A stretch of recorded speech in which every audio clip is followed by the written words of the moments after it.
Hello everybody! In this video, I would like to try and answer a question asked frequently by my beginning geometry students. They want help distinguishing between three different types of angle problems. One involves a linear pair, another involves an angle bisector, and another involves angle addition. So I hope by the end of this video, you will understand what to do in each of these situations.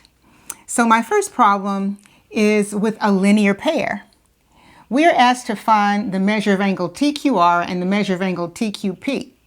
But I want to review first what a linear pair is. A linear pair is, first of all, two adjacent angles. Adjacent just means side by side. Means that they're side by side. They have no interior points in common. No interior points in common. And thirdly, they have opposite rays that make a straight line. This ray QR and ray QP are opposite rays. They make a straight line. So they have opposite rays. And since those are opposite rays, we can say that these two angles add up to 180 degrees. They are supplementary. The angles in any linear pair will be supplementary. They will add up to 180 degrees. So with this in mind, let's solve this problem.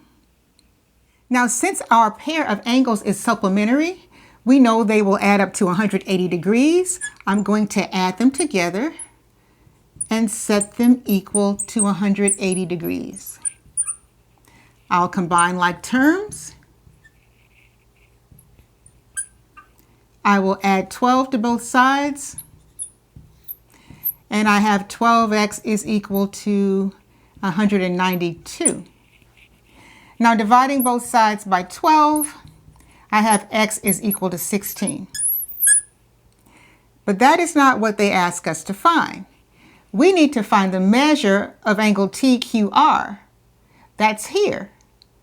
So I'm going to plug in my 16 where I see an x in this expression. So then the measure of angle TQR is equal to 5 times 16 minus 3, which is 80 minus 3, which is 77 degrees. Okay? Now, I need to get the measure of angle TQP. Since they're supplementary, I really can just subtract 77 from 180 and get the other angle, which is 103. So the measure of angle TQP is 103. But let's just plug it in to the expression for TQP to verify it, okay? So the measure of angle TQP is 7x minus 9, which is 7 times 16 minus 9, which is 112 minus 9, which is 103. Yay! That is what we expected, and that's what we got. So this is the problem involving a linear pair. Now our second problem involves angle addition. It is very much like the first one we did, except the first one was a linear pair and therefore those angles were supplementary. This time we will still add the angles together, but we are given 151 as the total measure of the two angles, okay? So we're going to add the two expressions and set them equal to 151 this time. So I have 6x minus 20 plus 3x plus 18 is equal to 151. Again, combining like terms, we have this. Adding 2 to both sides, we end up with 9x is equal to 153. And dividing both sides by 9, we get x is 17. But again, we were not asked to find x. We will just need to use x in order to get the measure of these two angles. First, the measure of angle YZX It's 3x minus 18. So I'm going to plug in x equals 17 into 3x plus 18. We get 51 plus 18, which is 69. That is the measure of angle YZX.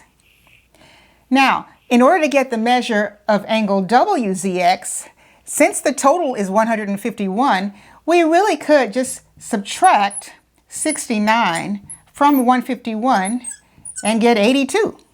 82 is the measure of angle WZX. But just to verify, let us plug in 17 into the expression for that angle and see what we get.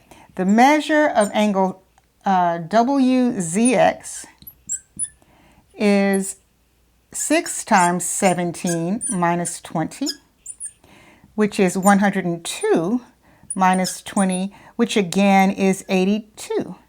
And you see that we get the same thing. Yay. Okay, so that is the second problem. Now, our third problem involves an angle bisector. To bisect, of course, means to cut in half. We are told here that ray AB bisects the larger angle CAD. So I know that these two smaller angles will be congruent. They will have the same measure because the ray bisects the larger angle. So instead of adding these two expressions together, I'm going to set them equal to each other. We have 7n minus 2 is equal to 5n plus 6. The angles will have to be equal again because AB is a bisector. All right, I'm solving for n. I'm going to subtract 5n from both sides. And I have 2n minus 2 is equal to 6. I'm going to add 2 to both sides. So 2n is equal to 8. Divide both sides by 2, and I have n is 4. But again, we're not asked to find only n. We're asked to find, in this case, the measure of angle CAD. Now, CAD is the larger angle, and I have expressions for one of the other of the smaller ones. So I'm going to choose to plug in 4 into angle DAB. The measure of angle DAB is 5 times 4 plus 6, which is 20 plus 6, which is 26. Now, this is only half the measure of my larger angle. So I can double this result to get the measure of angle CAD. The measure of angle CAD is twice the measure of angle DAB, or 52 degrees. 52 degrees. Okay, so that's problem number 3. Now, I hope this helps you distinguish between the 3 types of problems with angles that appear frequently in beginning geometry.